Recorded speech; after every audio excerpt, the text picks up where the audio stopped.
Ceux-là qui mélangent les langages se trompent, car certes il peut manquer çà et là une épithète comme d'un certain vers qui est celui de l'orge jeune, et peut-être la trouverai-je dans le langage de mon voisin. Mais il s'agit ici de signes. Ainsi puis-je désigner la qualité de mon amour en disant que la femme est belle.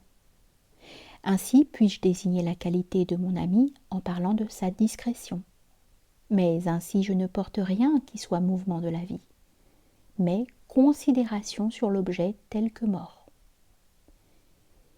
Il est certes des peuples qui ont construit une qualité de qualités diverses, qui ont donné un nom à un autre dessin dessiné à travers les mêmes matériaux, et qui ont un mot pour le dire. Ainsi peut-être est-il un mot possible pour désigner la mélancolie qui, sans raison, te prend le soir devant ta porte, quand le soleil cesse de brûler, que la nuit doit bientôt te mettre en veilleuse, laquelle est crainte de vivre à cause du souffle des enfants toujours si près de se changer en souffle trop court de maladie, comme de la montagne à gravir, quand te vient cette crainte qu'ils renoncent et que tu aimerais les prendre par la main pour les aider. En ce mot-là serait l'expression de ton expérience et le patrimoine de ton peuple s'il se trouvait qu'il fût souvent à employer. Mais ainsi je ne transporte rien que tu ne saches, et mon langage, dans son essence, n'est point fait pour charrier des tout déjà devenus, comme de peindre en rosé la fleur, mais de construire à l'aide des mots les plus simples des opérations qui te nouent, et non de dire « celle-là, belle », mais qu'elle faisait le silence dans le cœur comme un jet d'eau d'après-midi. Et tu dois tenir aux opérations que rend possible le génie de ton peuple et qui noue selon son génie de même que la trame des corbeilles d'osier ou des filets de la mer. Mais si tu mélanges les langages, loin d'enrichir l'homme, tu le vides. Car au lieu d'exprimer la vie dans ces opérations, tu ne lui proposes plus que des opérations déjà faites et usées. Et au lieu de me dire la découverte que provoque en toi ce certain vers, et comment t'alimenter te change la vue de l'orge jeune quand tu reviens de ton désert, te voilà qui te sert d'un mot offert déjà comme provision et qui te permettant de désigner, t'épargne de saisir. Car vaine était ta prétention de me dénommer toutes les couleurs en prenant les noms.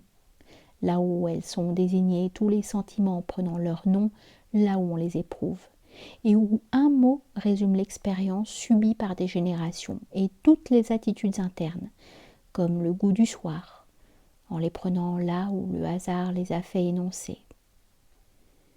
Croyant enrichir l'homme de la possession de ce charabia universel, quand la seule véritable richesse et divinité de l'homme n'était point ce droit à la référence du dictionnaire, mais bien de sortir de soi dans son essence, ce que précisément il n'est point de mots pour dire, sinon d'abord tu ne m'apprendrais rien, sinon ensuite il faudrait plus de mots qu'il n'est de grains de sable le long des mers.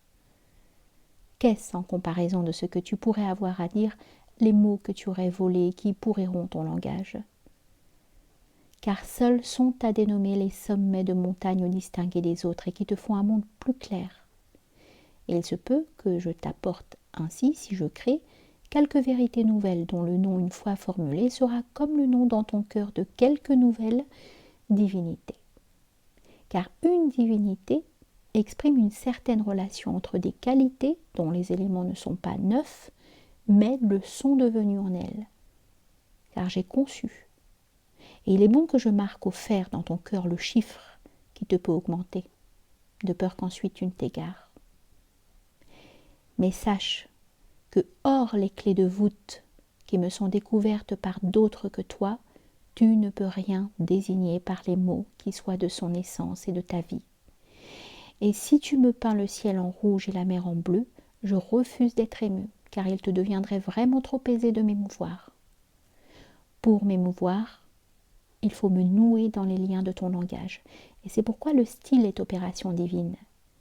C'est ta structure alors que tu m'imposes, et les mouvements même de ta vie, lesquels n'ont point d'égo au monde. Car si tous ont parlé des étoiles et de la fontaine et de la montagne, Nul ne t'a dit de gravir la montagne pour boire aux fontaines d'étoiles leur lait pur.